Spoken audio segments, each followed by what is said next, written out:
When you hear about one-hit wonders, your mind usually goes to music, with people like Sheck West, GS Boys with Stanky Leg, or Vanilla Ice. But one-hit wonders don't only happen in music, they happen in the NBA too.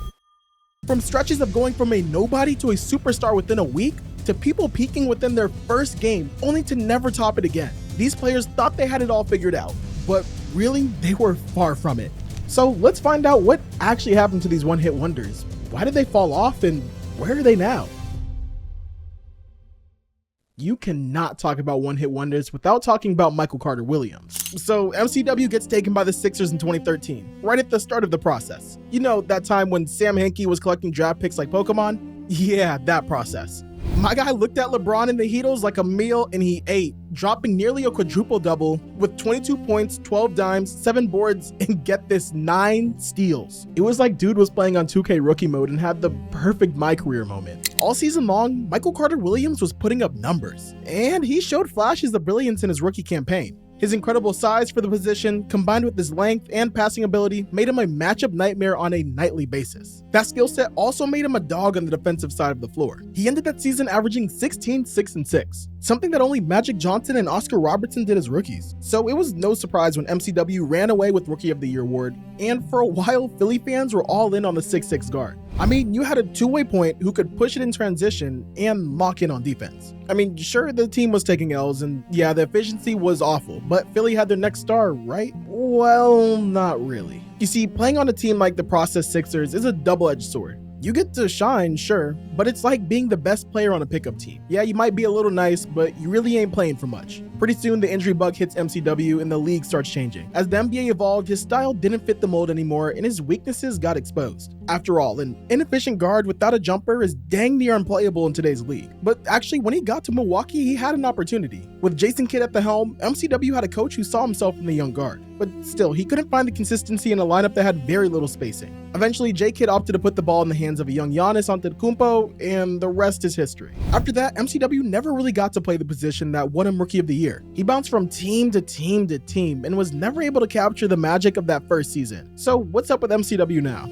He's out there grinding in the G League, trying to adapt to a league that's changed since his debut. But that rookie season is like MCW's hit single that still gets run. Nobody's really messing with the album, but dang, the first track will always be straight fire.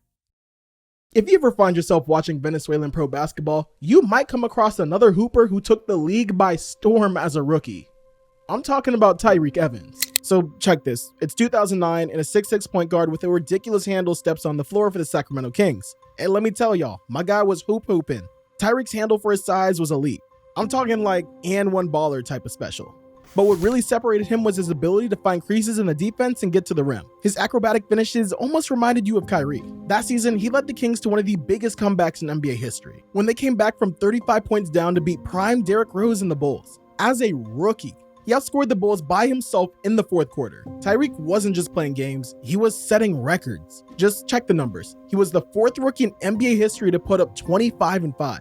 It was Oscar, it was Jordan, it was LeBron, and it was Tyreke. That's the kind of company he was keeping, so it wasn't surprising when he won Rookie of the Year, beating out players like Steph Curry, James Harden, DeMar DeRozan, and Drew Holiday. So what happened?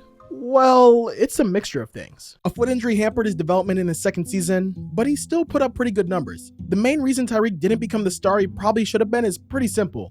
Sacramento fans don't hate me, but the Kings were a poverty franchise. Year after year, Sacramento found themselves drafting in the lottery, and for some odd reason, they kept taking guards who would eat into Tyreek's minutes at the one. Marcus Thornton, Jimmer Fredette, and Isaiah Thomas all spent time playing the position that Tyreke played best. And playing off the ball highlighted his weaknesses, mainly his lack of a consistent jumper. And in a league where three-point shooting was becoming more and more important, it really hurt his value. It took Tyreke years to learn how to be effective and efficient while playing off the ball. And by the time he developed that jumper, it was a little too late for stardom. See, in the NBA, circumstances matter, and sometimes even the greatest talents can't overcome a bad situation. Well, don't get me wrong, Tyreke Evans still had a solid career, but he never reached the heights expected of him after that crazy rookie year. His story remains a mixture of, oh yeah, he's him, and what happened?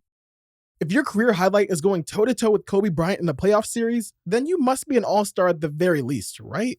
Well, for the next man on our list, that's not exactly true. Like every baller, Aaron Brooks' career is more than just a highlight reel. It's a story of highs and lows, and sometimes the NBA just ain't fair. Alright, let's rewind a bit. Aaron Brooks starts his NBA journey like any other late round first pick. He's grinding, he's hustling, just waiting for the chance to show what he's got. And by the end of his sophomore season, he's already turning heads. See, Houston's starting point guard Riffer Alston gets traded to the Magic, and Brooks steps in as the starter for the final 28 games of the season. And let me tell you, dude was a straight bucket, especially from deep. By the time the 09 playoffs rolled around for Houston, there was no Tracy McGrady or Yao Ming to lean on. They were sidelined with injuries. It was Aaron Brooks who dropped 34 on the Mamba and took the Lakers to 7. The very same Lakers that would go on to win the NBA title. That's not just skill, that takes guts. Fast forward to the next season and Brooks hits a whole nother level, scoring over 19 a game, and he led the league in three-pointers made while shooting dang near 40% from deep. Those are Curry-type numbers before Curry. This isn't just a player finding his rhythm, this is a man rewriting his NBA story. He went from being the supporting cast to the lead act and the main attraction. And that was enough to earn him the 2010 Most Improved Player Award. But in the NBA, things change and life comes at you fast. Sometimes it really is a next man up league. Just as quick as he was able to get that starting job, it was taken away. The very next season, all it took to end Aaron Brooks' run was a sprained ankle. Sure, he had a slow start, but while he's out, a young guard named Kyle Lowry steps in and steps up. Brooks comes back, but the script was already changed. The Rockets shipped him to Phoenix, and those bright lights started to fade quickly. But Brooks kept grinding. He hopped from Phoenix to Denver to Chicago, and even had another stint in Houston. He still had the skills, he still had the speed and the shot, but his role changed. He never got to be the leading man again, he was back to being the supporting cast. It's a tough pill, but it's life.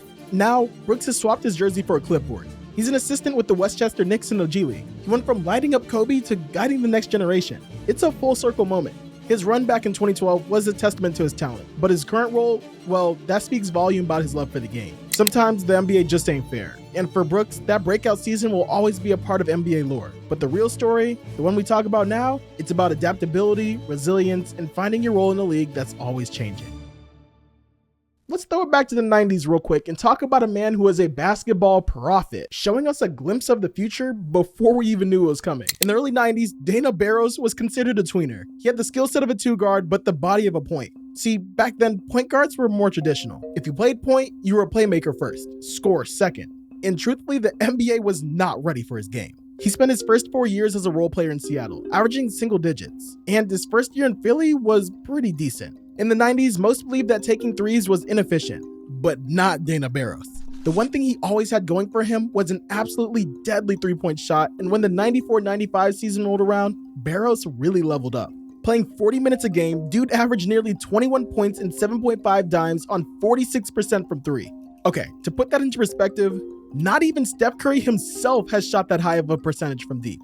Dana Barros really paved the way for dudes like Steph, Dame, and Trey. And the reward for his play was a 1995 All-Star Game appearance. Now, context is key, right?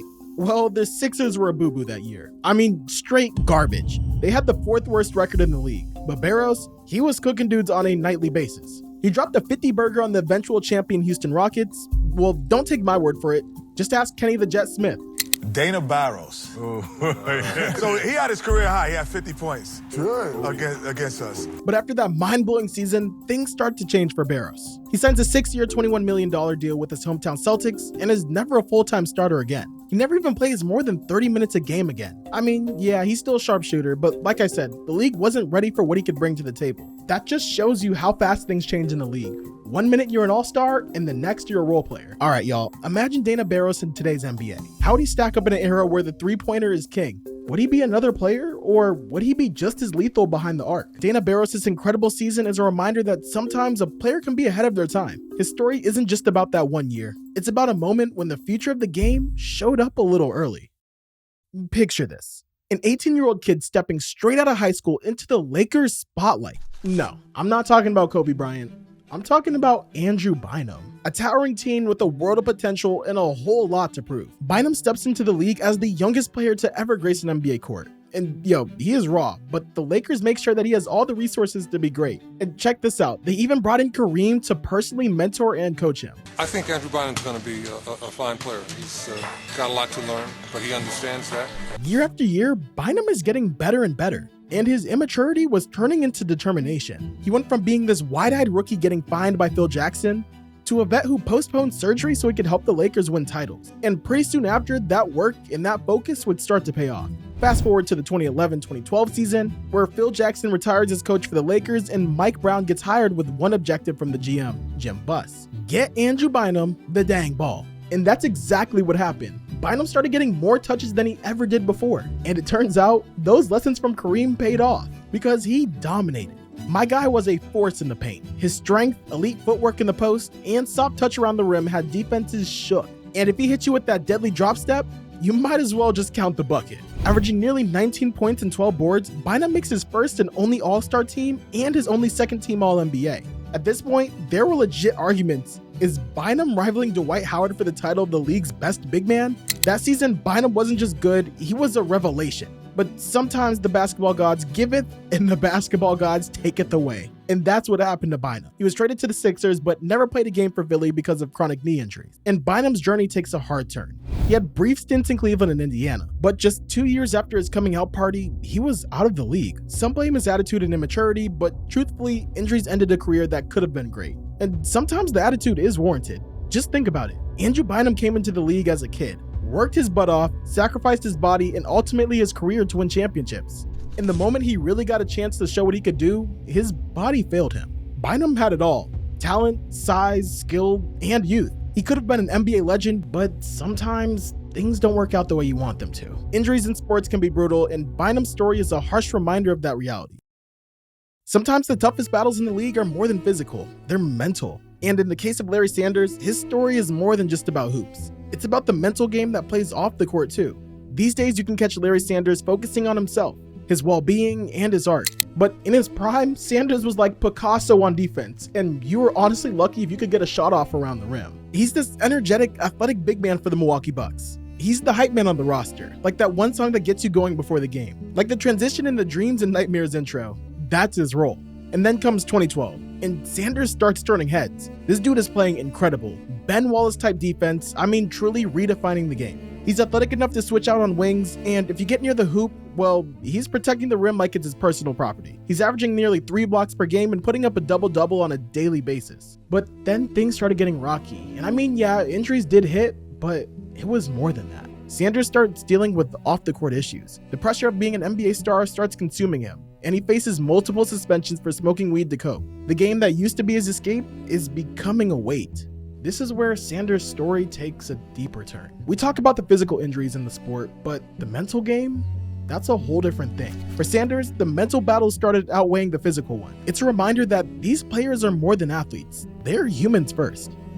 I didn't feel like a human. I felt more like a product in a lot of ways, and very disposable. So even with all the fame, Sanders steps away from the game during what should have actually been his prime. He's been open about his struggles with anxiety and depression, and suddenly this isn't about basketball anymore. It's about a dude who found the strength to capture his peace and balance by defying everyone else's expectations and creating his own. And that makes Larry Sanders legendary in his own right, proving that his story is so much bigger than a game. From one big man's story to another, let's talk about Roy Hibbert. His tale is about how quickly the NBA can change and how tough it can be to keep up. Hibbert's game was like playing Atari in a world where PS5s exist. When Hibbert hit the league, he was this towering presence for the Pacers. A classic 7'2", 270-pound Georgetown big man in the mold of Ewing, Mutombo, and Mourning. A big who could own the paint and be a real defensive powerhouse. Look at this. This dude was like a wall. You come in the paint and you're getting stopped. In the early 2010s, that was the game, and Hibbert was becoming one of the best. Look at his peak. From 2012 to 2014, Hibbert makes a couple all-star teams by mastering the rule of verticality. And his Pacers teams with Paul George and Lance Stevenson were locked into playoff battles with LeBron and the Heat every year. Hibbert's old-school back-to-the-basket game was working, and the Pacers were contenders, and Roy was a huge reason why. And then something happened in 2014. He makes the all-star team, but the second half of the season, he falls off a cliff. Look at his numbers. Before the 2014 All-Star game, Hibbert was playing elite defense and averaging nearly 12 points and 8 boards per game. In the 26 games after the break, he was down to 9 points and 5 rebounds. And in the playoffs, he got exposed. The Atlanta Hawks used sharpshooting bigs to pull Hibbert away from the basket, and he just could not play in the space. Although the Pacers won that series, Atlanta gave the league a blueprint. And here's where the record skips. The NBA starts shifting fast. Really fast. We're talking the rise of the 3-ball in smaller and faster lineups. The game got quick and spacey, and suddenly, Hibbert's style of play was like keeping a VHS player in a streaming world. He just didn't fit in. It's tough watching a player who was dominating suddenly struggle to find his place. But Roy could just never adapt, and by 2017, he was out of the league. A perfect example of a big who was able to adapt is Brook Lopez, and that could have been Hibbert if he learned to step outside and take a jumper. But for now, Hibbert's journey is just a cautionary tale of how fast the game evolves and the adaptability it demands. The next player on our list is a true story of never running away from the grind. Mike James' path to the league is so much more different than anyone else on this list. We're talking about a dude who went undrafted and had to play in the Continental Basketball Association, also known as the CBA, then went to Europe. Mike James was building his game brick by brick away from the bright lights of the NBA. Most dudes make their NBA debut around 20 years old, but James stepped on the court for the first time at 26. That's a different level of grind. He played for the Heat and the Celtics before winning a title with the 04 Pistons. Then he had stints with the Bucks and Rockets. But that's 5 teams in 5 seasons, and he's never put up more than 12 points per game. Then the 05-06 season rolls around, and Mike James lands with the Toronto Raptors. That, outside of a young Chris Bosh, didn't really have a whole lot of talent. So Mike James did what any of us would do. He started shooting the ball. He completely redefined himself that season. He went from being a role player to a primary scorer. His scoring efficiency skyrocketed. My guy is shooting a career-high 47% from the field and 44% from 3 while averaging over 20 a game. That season, he was more than just a scorer too. He was really the offensive cornerstone. A quarter of the team's possessions were running through him. Yet while he's shining bright, the team is famously hot garbage. This is the very same Raptors team that Kobe dropped 81 on. So yeah, Mike James got some of that smoke too. After that season, James signed a 4-year, $23.5 million contract with the Timberwolves, but he never really had the same opportunity to be the offensive engine. From team to team, his role fluctuates. The minutes he was getting in Toronto and that green light he had on offense, it ain't there no more. In Minnesota, he's not the main guy. When he plays for Washington, New Orleans, and Chicago, his role changes even more from primary scorer to veteran guide and support system. What's crazy about Mike James's career is how it mirrors the NBA's evolution. The league is shifting. We're getting more star-centric teams, three-point shooting, and faster-paced offenses. And theoretically, James should fit in, but he never really did like he did in Toronto. That's the challenge of adapting to new systems and new teammates so often. When your role on the team is redefined every year, it's very hard to find consistency. And that's the dilemma that Mike James found himself in his entire career. But Mike James's story is much more than that. It's about seizing opportunities and shining when that spotlight finds you. His season with the Raptors is a highlight reel in a career that saw so many changes. And he showed us that adapting to change is a skill in itself. Mike James scraped, fought, and earned that season. And I think that's a grind we can all respect. And now, as we head towards the climax of our NBA one-hit wonders, it's only right we end with a Mike Green. Let's talk about the legend of Linsanity. Y'all, when Jeremy Lin burst onto the scene with the Knicks, it was more than a hot streak. It was a cultural phenomenon. Check this out. Jeremy Lin came into the league as an undrafted player out of Harvard. Yes, that Harvard. Lin spent time in the G League, and when he was in the NBA, he mostly rode the bench. I mean, let's keep it a stack. The expectations for a guy like Lin were set in the bottom of the barrel. No one, and I mean no one, could have seen what was coming. Then, February 2012 hits, and Lin goes from the end of the Knicks bench to center stage. And suddenly, dude's got the Midas touch. On February 4th, Linsanity begins when Jeremy drops 25, 7, and 5 on Deron Williams. Well, if a one-game sample size wasn't enough, how'd he do the next game? Well, he drops 28 and 8, and then the Knicks rattle off 7 straight dubs after that. And after a while, the entire sports world knows the name Jeremy Lin. During this wild stretch, Lin was doing more than hooping. He was rewriting narratives. Whether it was dropping game winners against Toronto or putting up 36 on the Mambas' head in Madison Square Garden, you couldn't go anywhere in New York without seeing Jeremy Lin. And we're talking about a dude who was couch surfing on his brother's couch and wasn't even included in the Knicks media guide.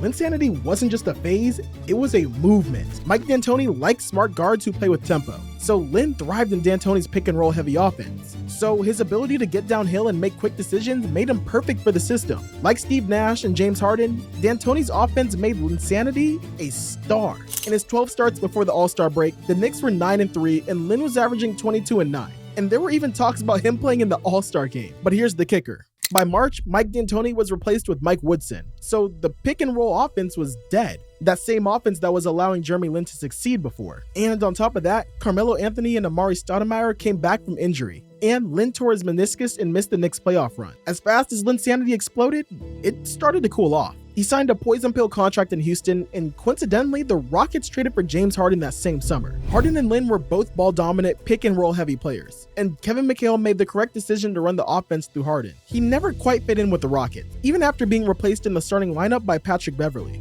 Lin had a few more solid seasons, but it was never the same. Sometimes you can't quite catch lightning in a bottle twice. But that moment in time was bigger than basketball. Linsanity shattered stereotypes, became an icon for millions, and proved that some of the league's most exciting stories can come from the most unexpected places. He showed all of us that all it takes is the right place, the right time, and a little bit of raw talent to transcend the game. The Linsanity era reminds us that the underdog is still alive, and dang, they can leave a mark.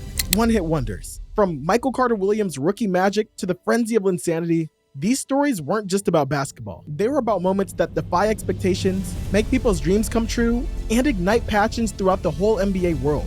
Think about it. In the NBA, legends aren't always built over years. Sometimes they flash bright in a single season, leaving a legacy that keeps us talking. That's the beauty of this game, the thrill of the unexpected. But don't think these are all the one-hit wonders, because some one-hit wonders never even made it to the league, like LiAngelo Ball. Yeah, him. But what actually ended up happening to him? He used to be the talk of the town back in his Chino Hills days, but did he ever make the league? Well, don't worry, because I have all of that covered for you in this video showing right here.